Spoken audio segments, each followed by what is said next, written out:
I'm very happy to tell you that we have Dr. Andrew Thaler back on the episode today. He's almost become like a correspondent on this show. He's been around so many times this year, but it's great because he's doing so many cool projects. And he emailed me the other day and he's like, hey, you know what? Do you want to talk about tide gauges?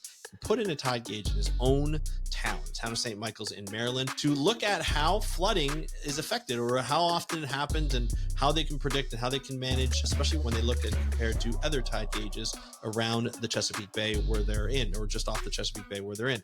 And so we're going to talk about the process, why he's doing this for his town, the time it takes, all that kind of stuff that's going into doing that so that you can become a local hero to your community and do something similar, or just do something that will be helpful and feel inspired. So we're going to talk about that on today's episode of the How to Protect the Ocean podcast. Let's start the show.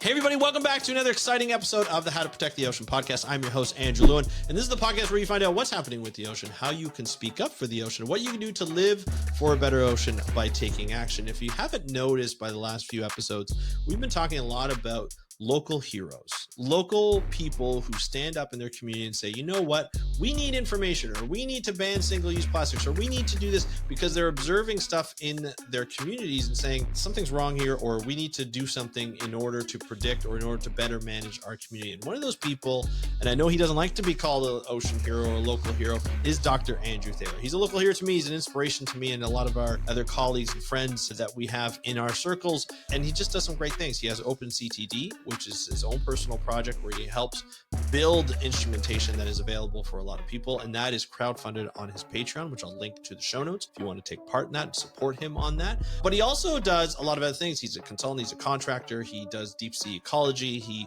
does a lot of science communication, he runs Southern Fried Science, he does a lot of everything. And I'll put links to his episodes that he's been on, not only this year, but before, talking about all those things on this episode. He even talked about D&D this year, running D&D games, Dungeons & Dragons games for forest ecology. So we talk a lot about things. Andrew's a good friend of mine. He's always welcome on this podcast. He's a good friend of the podcast. And today we're talking about him putting a tide gauge into their coastal area to start to detect, all this different stuff that's going on, over a 24-hour period or over a number of, over a year, essentially what he's going to do in this area. And then he's going to switch it to a different area within St. Michael's area, because some areas get flooded.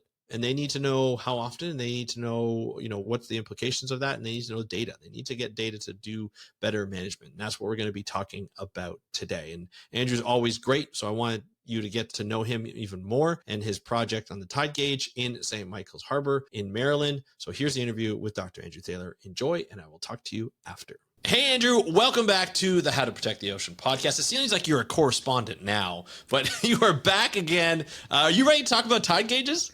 Absolutely. I am ready to talk tide gauges. Love it. I love this. This is awesome because it's very rare that I get emails from people, a lot of times people who represent guests and be like, hey, would you want this person to be on the guest? A lot of times they miss, completely miss. Obviously you and I know each other. We're good friends. We kind of chat on a fairly regular basis through email and through social media and stuff. And you emailed me like, hey, you want to talk about tide gauges? I've got I think it's over a month of data. I'm like, yes, please. Let's talk about this, because I think it's important. And there's a lot of things I think it's important.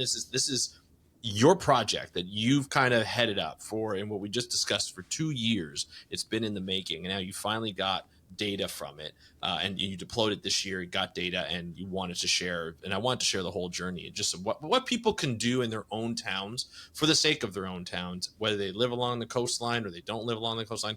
Just things that we need to do to make changes and to ensure those changes are done. So I'm looking forward to being able to do that. But Andrew, if people haven't heard of you before, can you just remind us of who you are and what you do?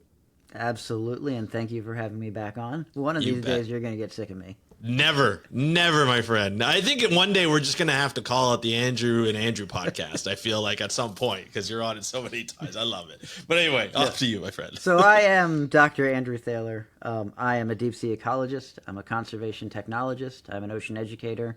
And because I am a man who wears many, many hats, I am also a climate change commissioner for the town of St. Michael's. And that's sort of where this bit of the story begins.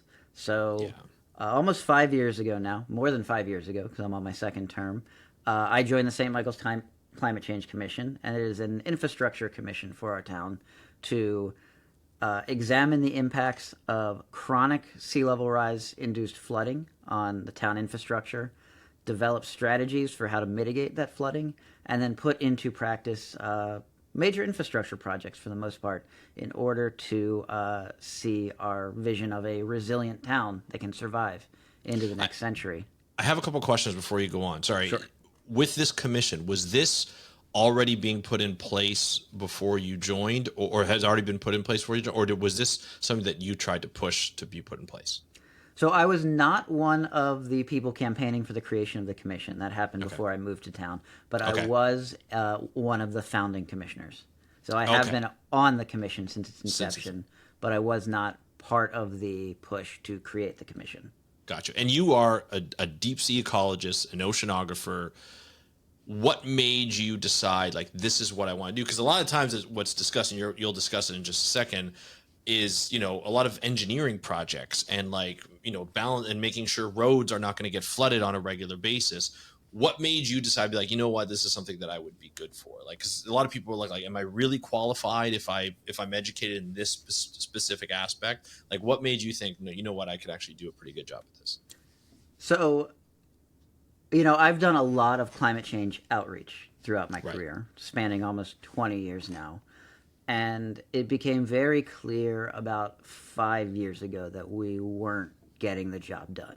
That this idea that we could use science communication and science outreach to convince lawmakers, to convince legislators to make the right decisions regarding climate change wasn't working. Right. And so there's the alternative to, if you cannot convince a lawmaker to adopt scientifically sound principles, then the only thing you can do is become a lawmaker.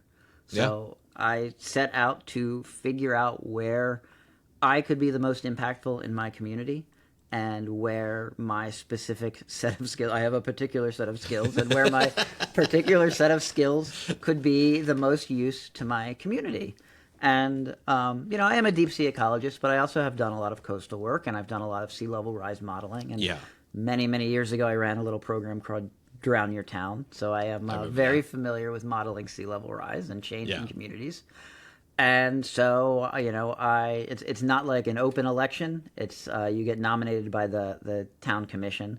So I put in my application with the commissioners of town, and they accepted it. And I joined the Town of St. Michael's Climate Change Commission for the inaugural commission. And we have been doing a lot of studies to determine where the critical areas are, a lot of grant making and grant writing to get the funds to do more studies, because a lot of infrastructure work is just more and more studies, and slowly now beginning to put in the funding to actually do some of the heavier lifts. So we have roads in town that need to be raised because they currently flood at high tide.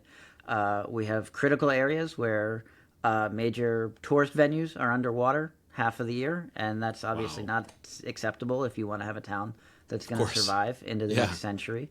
We have a power station, a power substation that handles power transmission for the rest of our peninsula, and in a big storm, the road to that substation is inaccessible, and so we're looking at ways to mitigate the impact on that road.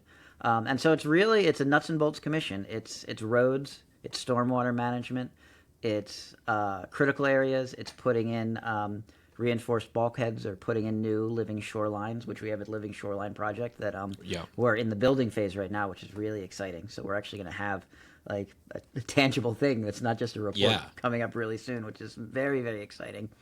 But part of all of that is you have to know what the ocean is doing around your town. And we have, the Chesapeake Bay is a very well-researched area. We have the University of Maryland. We have several other universities. We've got multiple, NOAA is headquartered on the Chesapeake Bay for now. The Maryland Department of Natural Resources done a tremendous amount of work. But tides are weird. And I don't think we appreciate just how strange tides are, especially in the Chesapeake Bay is the largest estuarine ecosystem in the continental U.S. It's the largest it might be the largest watershed, not the largest estuary, but I think it's the largest estuary. Even bigger than Mississippi? Yeah. Really? Wow, I didn't know that. Estuarine watershed. Estuarine watershed. Gotcha. Yeah, That yeah. makes sense. Yeah. I gotcha. Okay. Yeah. Cool. And it takes 12 hours for a tide to promulgate up the Chesapeake Bay. So if you have high tide in Norfolk, you're going to have another, 11, 12 hours before you see a high tide in Baltimore. And that changes depending on where you are. The town of St. Michael is not right in the Chesapeake Bay. We're on the Miles River, which is part of the Chesapeake Bay and is influenced by the Chesapeake Bay. But there's a lot of weird hydrodynamic phenomena that happen between the tide going up in the ocean and that wave promulgating into our area. And so one of the questions we had is so we're dealing with nuisance flooding. We're dealing with high tide flooding. Our mandate is not planning for the next big hurricane. Our mandate is dealing with the chronic flooding that the town has to handle every day. It's, what I like to say is we're here to handle the flooding that you have to live with, not the flooding that you have to run from. Right. Because in a big hurricane, the answer to managing a big hurricane coming through is get out of town, go have some fun in the mountains for the weekend, and then come back and rebuild. But with the chronic flooding, the flooding we see every day, you have to be able to live with it or the town can't survive. And so one of my very early on initiatives that I started with the Climate Commission is I want to know what's happening with our tides in town right now. We have a tide gauge in Annapolis. We have a tide gauge in Cambridge. Those are both very far away from our town. We have a tide on the gauge other side of the river. On the other side of the bay. On the bay, sorry. Yeah. We have a tide gauge in Claiborne, which is a town slightly north of us, that was installed in such a way that it bottoms out at low tide, so you don't get accurate readings. And so we really pushed to find a solution that would get us tide readings in our town, and that was not particularly expensive. We didn't, part of working with small town government is you can do almost anything you want as long as it's at no cost to the town. Yeah. And so, as you know, I have this little program called the Open CTD. The Open CTD is a low-cost open-source oceanographic instrument that gives you salinity, temperature, and depth. And one of the things I was thinking of doing is, okay, we can measure depth. Depth is tide if you have a fixed gauge. So can we convert the Open CTD to a long-term fixed mooring and use the data coming out of that device to then infer what the tides are doing in our town locally? And fortunately, I'm very good friends with the folks at So Far Ocean who make those amazing spotter buoys. And they had opened up a program called the Bristlemouth Program, the Bristlemouth Pioneer Program. And Bristlemouth is their attempt at a universal standard connector for ocean equipment. So that, right now, if I have an Open CTD and someone has a YSI Castaway and someone has a big ADCP and someone's got a bunch of other data sans, every single one of those has a different kind of connector. And if you want those to talk to each other, it's basically impossible. So the idea behind Bristlemouth is if there's one universal, full ocean-capable connector that's relatively cheap that every device can talk to, then we can start integrating these ocean systems. And so the town of St. Michael's was accepted into the Bristlemouth Pioneer Program. And then I got to have the joy of integrating the Open CTD with the Bristlemouth standard. And I don't know if you know the joke in software standards, but if you go into a program, you're oh, there's 15 different language standards. We should normalize this so that we can make it easy for all these different codes to talk to each other. Then all of a sudden you have 16 different software standards. And then the next person comes in and is oh, we should normalize this. And then you have 17 different standards. So it took about a year for me to get the OpenCTD integrated with the spotter buoy. And then finally this December, we deployed our buoy out in St. Michael's Harbor and began logging the tides. Okay, so now, you spent a year coding this thing to make sure that it speaks to the Open CTD, which is awesome because that's something that was necessary to make sure that you can get your information in there, from the CTD that you had. But this is a lot of stuff. Did the commission know about all these plans, or is this a program that you looked up and you knew about it, and then shared it with the commission? How was this program made available or made known to the commission? So I knew from So Far when they put out the announcement that they were looking for Bristlemouth pioneers, and then because municipal government is always about meetings. Right. There is a long process of having meetings and holding meetings, and kind of the joke I was making with so far is that I had the hardware ready to go, well ahead of when we actually deployed it, but I had to wait for a town council meeting so that I could then petition the town for permission to put this buoy in this particular spot, and then the town had to vote on where the buoy would go. And there's a municipal process because we're a community. So the coding and the hardware was maybe not even the most logistically complicated part of it. It's the getting people on board and talking to everyone, and then getting the actual live feed up on the website. So part of all this is we launched St. Michael's Flood Watch, which is stmichaelsfloodwatch.com, and it just redirects to an ArcGIS story map because Esri is great for stuff like that. The story maps have really taken by a lot of people. I know a lot of people do that. What's that website again? Can you just say that again? So it's St. Michael's floodwatch.com, and that's Saint abbreviated, just ST. Yeah. Michael's Flood Watch. Okay. And so on that website, you see the sea level rise projections that we're working with as part of the commission. So when we do all of our planning, we're planning for 5 feet of flooding above mean sea level. We have a lot of projections about what that flooding looks like in reality over the years. So like in 2020, we saw 35 2-foot floods. By 2036, we expect to see 118 per tide. So that's 2 tides a day. By 2075, we expect every high tide to be above 2 feet. So that gives you kind of a projection of what we're really looking for. And it also emphasizes that sea level rise is a process. We talk about, what's it going to look like in 2050 or 2100? But in reality, we should be talking about like how much is going to change over the next 5 years, over the next 10 years. What is chronic flooding going to actually look like to the people who have to live with it? And like, how does that impact things like the businesses that are on the waterfront there over time? So, a 5-foot flood may not be particularly catastrophic because we only see it once or twice in the next 50 years. But, a 4-foot flood isn't that much less than 5 feet. And, by 2075, we'll be seeing that every 6th high tide. So things like that, I think, really matter. And then if you keep going down the website, you get to the real-time feed from the buoy. And this is where this is real-time data. This is coming directly from our buoy.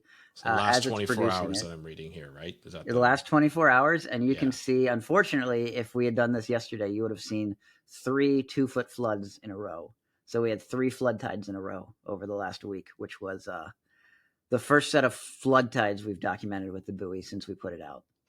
And I just want to clarify too, when we talk about flood tides, we're talking a little bit about the height, but also the distance that it goes, right? Like how far in does it go? Like, so you have your regular shoreline, and if people go, I highly recommend if you're watching this or you're listening to this, I highly recommend that you actually. It's easier if you follow along. If you go to St. Michael's Flood Watch, I'll put the link in the show notes so that people can follow along. But because you see the first picture of, I think it was May 9th, it looks like you can see that there's like bridges that are pretty much flooded, roads that are pretty much flooded, and it looks like a typical day. You know what I mean? Like it's a little scary to think that this is a normal thing that happens. So going back to when we talk about height. So when I look at this tide gauge, it's saying depth from mean sea level, I assume is MSL. Yes. And it's, we're looking at 0 to what seems to be between 1.6 and 1.8 feet, just a little over 1.6 feet. And you can actually interact with the map and it'll give you what it was. It's 1.67, I think was the highest in the last 24 hours, just the last 24 hours. And what you'll notice from this one is that none of the low tides go below mean sea level. They don't. So that's atypical. Crazy. That's because we've had a bunch of storms recently. And that's another big issue is that rainfall highly mediates. Like we don't have huge tides. Like our tidal variance around here should be about a foot. And so, a big rainstorm can completely change the tidal cycle for several cycles. So when we just go back to that, when we talk about like the depth, is that so you have the mean sea level, say at 0, like which is where you would see on average the sea level. Are we talking about this is 1.6 feet above mean sea level? So it's not, but with it going higher, it will also go further up the coastline. Is like goes further into the town. land. Yes. Yeah, it goes further and further into town. So the higher it goes, the further it goes into town. Yeah. The other thing I wanted to note is that St. Michael's is not necessarily, like, I was just looking up a map of St. Michael's, because as long as we've known each other, I've never actually looked up, where you actually live within the bay. Right. It seems like it's protected from the bay itself and from where the ocean comes in. Yes. Almost on the other side of the landmass that comes in. So the fact that it's flooding and it's still protected in a way, from like actual waves coming in from the ocean proper, that's kind of scary too, right? Because now it's just a matter of the volume of water filling up into the bay that you're into, like the river that you go into. It's just sheer volume of coming up, plus rain that comes in from the top. Does that play a role in how scary this is for you, like, or for the town? So yes and no. I wouldn't use the term scary. Right. Because we're looking about building a resilient community. And one of the reasons I'm committed to the Climate Change Commission is because St. Michael's is actually very well positioned to be resilient to climate change. If you look at our flood maps, it's not, it's got enough elevation to it that most of the town isn't flooding. It's a lot of the businesses tend to be the ones that are affected right now. And of course, that has major implications for the survivability of the town. But the town itself is relatively well protected. It's got great potential for building resilient infrastructure. There are communities on the U.S. on the Maryland Eastern Shore that there's nothing you can do. You're like they are so low lying. Parts of them are already below sea level. Like there isn't really there is no resilience building for some communities. Some communities are just going to have to move. St. Michael's is not one of them. So I look at all this stuff and I look at them and it's hopeful because it's a community that has the potential to build for a resilient future, and it's a community that's doing that. So it's a town that decided they wanted a climate change commission. I think we were the first town on the Maryland Eastern Shore to say we want a specific municipal body that is there to address climate change. We have, the topology of the town is right to build resilient infrastructure. You can see there's a lot of towns further down the peninsula from us that you have to go through St. Michael's to get to. So, St. Michael's is kind of the gateway to the rest of the Bay 100, which is what our area is called, because 100 is a a colonial term for an amount of land that has enough population that you can raise 100 able-bodied men for a militia. So the Maryland Eastern Shore was separated into hundreds back in the day. And we're one of the last areas that still refers to ourselves as the Bay 100. As the Bay 100. Okay. Yeah. Interesting.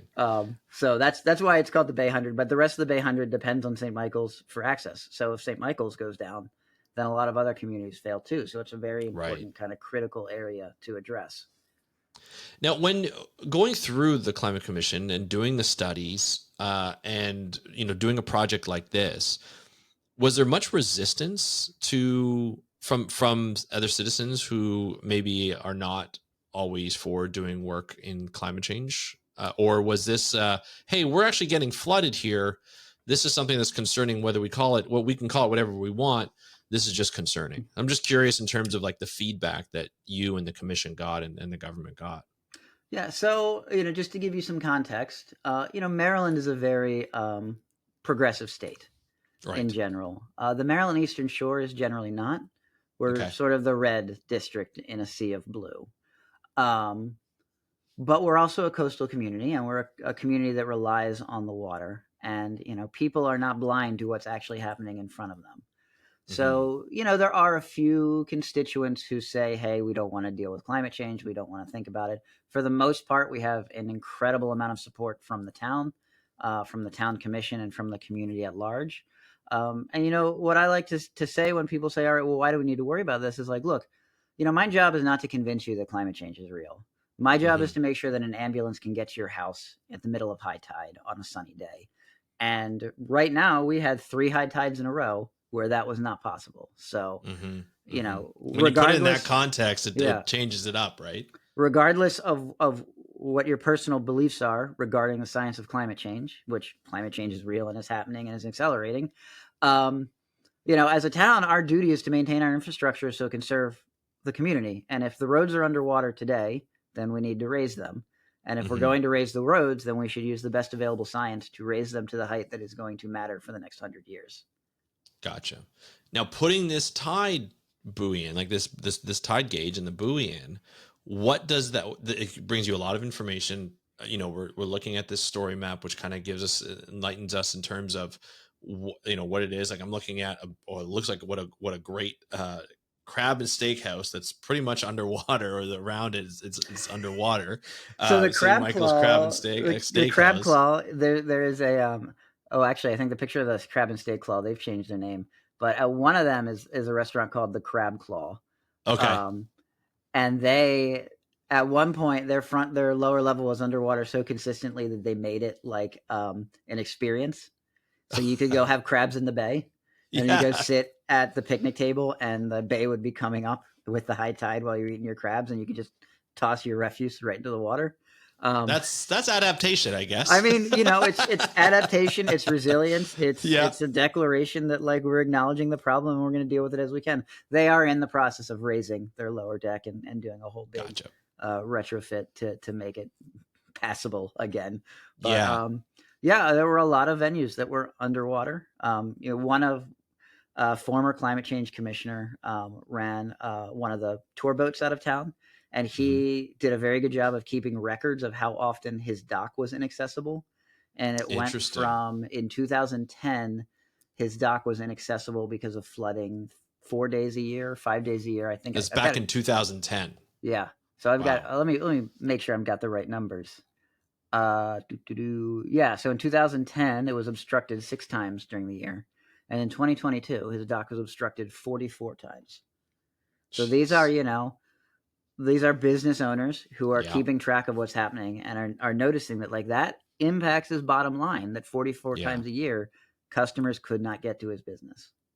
That's unreal. Now it's kind of interesting because it's data that matters to his business. So he's Yeah. looking at it. He's trying to figure out ways to adapt to it, to figure out ways to change. It's really interesting how the story map is laid out here because you've got, I think it's like 9 different sites here that are different streets and talking about how Yes. frequently they're underwater, and you see the pictures that come up of them underwater. You have a San Domingo Creek, you've got uh, Chester Park Lane to North Street. So you've got it like pretty much laid out of what could happen, and the Yeah. people who are from St. Michael's have probably seen this and they probably know about it. It's probably a topic of discussion in terms of roads are out or Oh, so absolutely. forth. So it becomes really important. Now, going back to the tide gauge, in that it's Right. an exciting project to get the data, but obviously data feeds into better management at the end. So you have this in there. It's been in there since December 2024. What do you want, or what are you hoping, and what is the commission hoping to get out of it? So there's really 3 key things that we want to learn from the tide gauge. And I will say that this is not a permanent structure.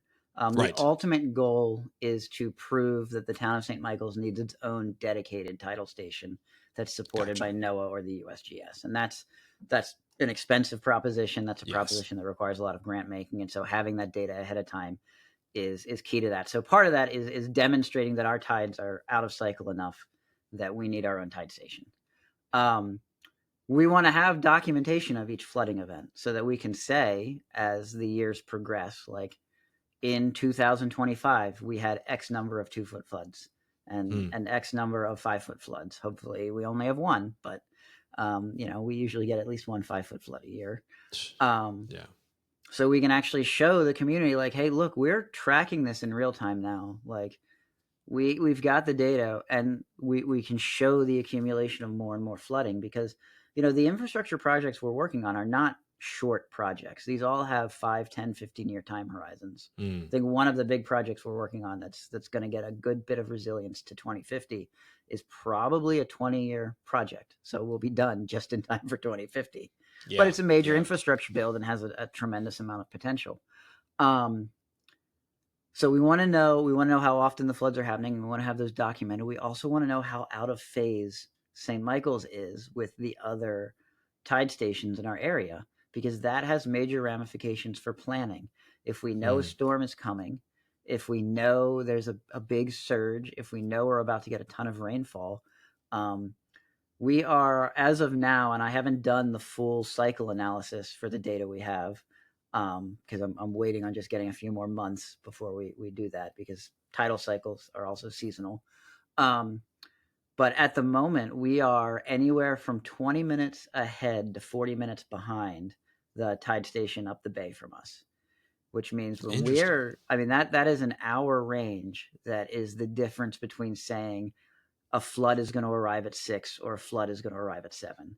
And so knowing exactly how out of phase we are with those other tide stations really helps for things like emergency planning.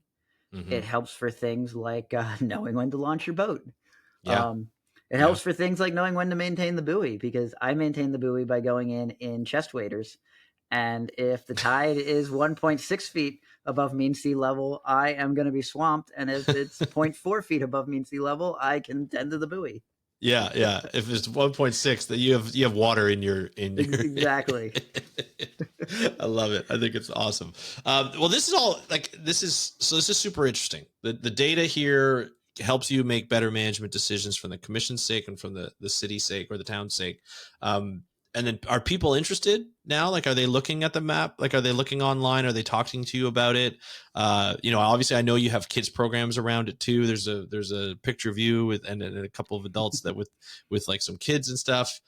Is this something that people are interested in and interested in the data? Yeah, so the town is very involved. They're working on getting the tide charts up on the official town website as well. Nice. That is, also a process, because municipal governance is always a process, and process is important. Yeah. We do a lot of work with kids. So the St. Michael's Girl Scout Troop 799 has been very involved in this process. They were out there for the first deployment. The buoy is actually also a time capsule. So they all made little bits of art and wrote letters to the buoy and put it inside. So when we pull the buoy in a year, they'll get to see all their stuff. And that's cool. Hopefully it won't be all soggy. They were out there for the deployment, and I will say that in the true spirit of rogue marine science, we decided, before I realized you could just walk out in chest waders, because I didn't have a buoy out there to tell me how deep it was. Right. We decided to do the initial deployment in a canoe. Okay. And so all of the dads of the scout troop piled into, I had one of those big aluminum Grumman canoes, loaded up the buoy with 50 pounds of ballast, because that's what's weighing it down at the bottom. Right. Paddled out to the middle of Honeymoon Lagoon, and then proceeded to completely flip the canoe while all the Girl Scouts were watching their dads just get soaked. And I think that's important. It is important for kids to see their parents make big mistakes and laugh it off. Yeah, 100%. That's fun. That must be fun. But there's video online if you can find it. I think I set it to the tune of yakety sax of us doing the buoy deployment and flipping the canoe at the same time. I'll send you a link to that, because that's the real story. That's the real story. You know what? That might have to be the next clip. Your clips do well. I feel like that's going to be the next clip, of you talking in the background and doing that. I think that'll be great. Now, one thing that's always great about projects like this is that you can almost duplicate it or do similar studies elsewhere, not necessarily in your, well, actually I should ask first, do you plan on putting more buoys out there, or is it just this one here is going to be the one that gives you the information that you need? So at the moment, this is my buoy, and the plan is for it to stay out there for a year, and then we're going to move it to other priority sites and do similar analyses at other priority sites. However, because it is built on the OpenCTD, which is a 100% open source platform, and it is built on the Bristlemouth Communication Standard, which is a 100% open source communication standard, it is very easy to integrate your own buoy with one of these tide gauges anywhere that you want.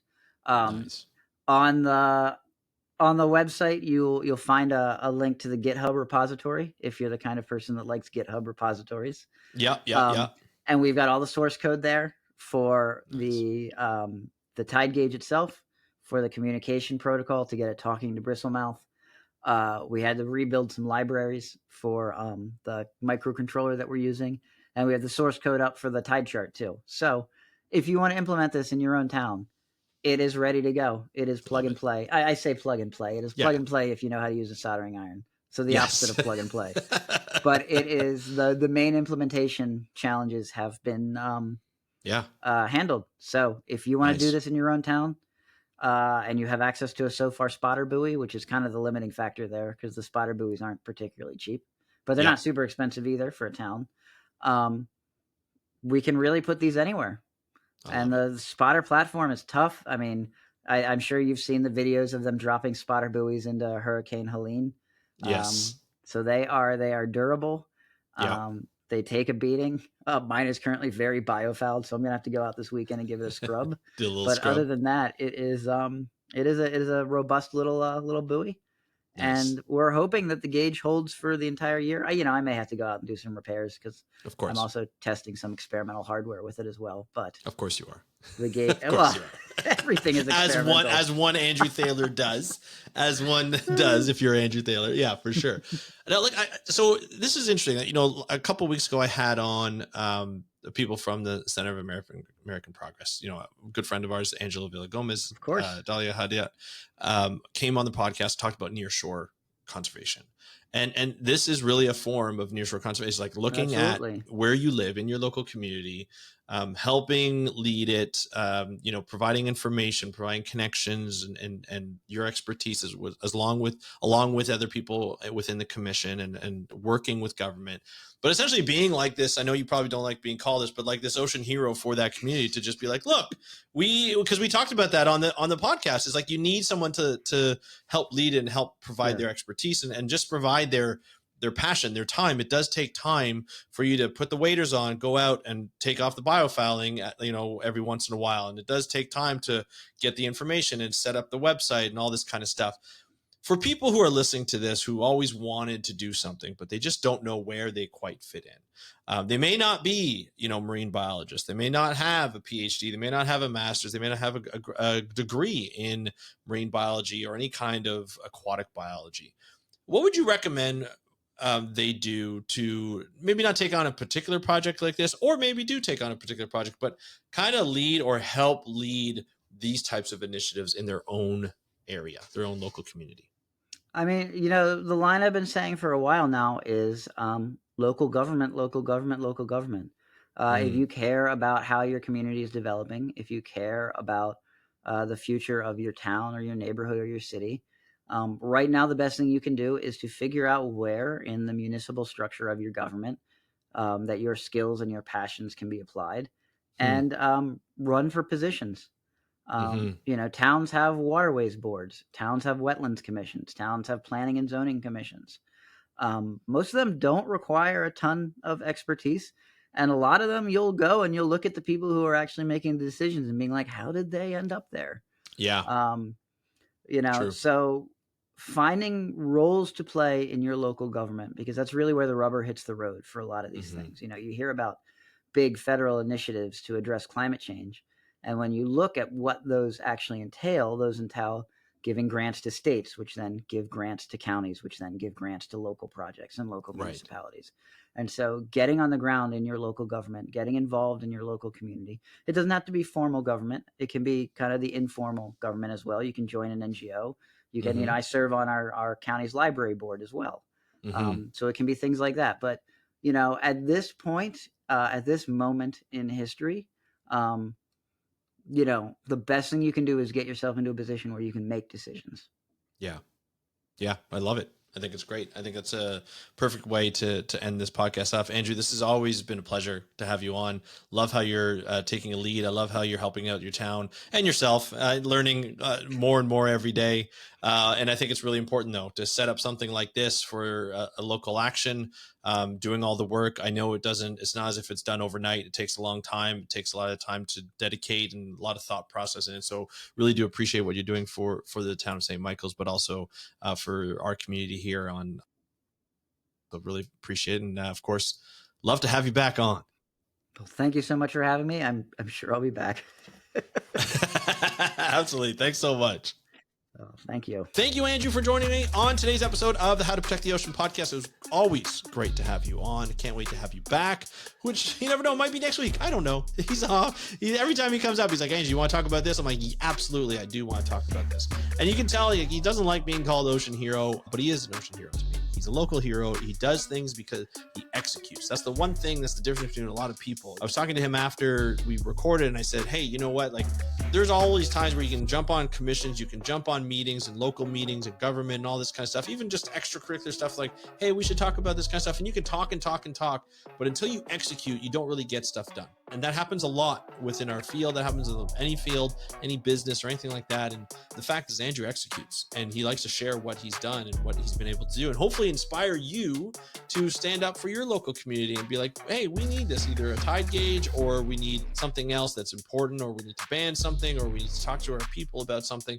It's important to feel that inspiration and to watch other people go through what they've done, and you can learn from their challenges and how they overcame them and from their successes and how they got there. This was obviously a long-term thing for Andrew. It's something that took 2 years to just put the gauge in the water and get it all approved. You know, government, especially municipal government, works slow as it should. That's the way it does. They make sure they dot their I's and cross their T's, but it does take a while and you have to be patient. And once you get it, you have to just continue and be persistent.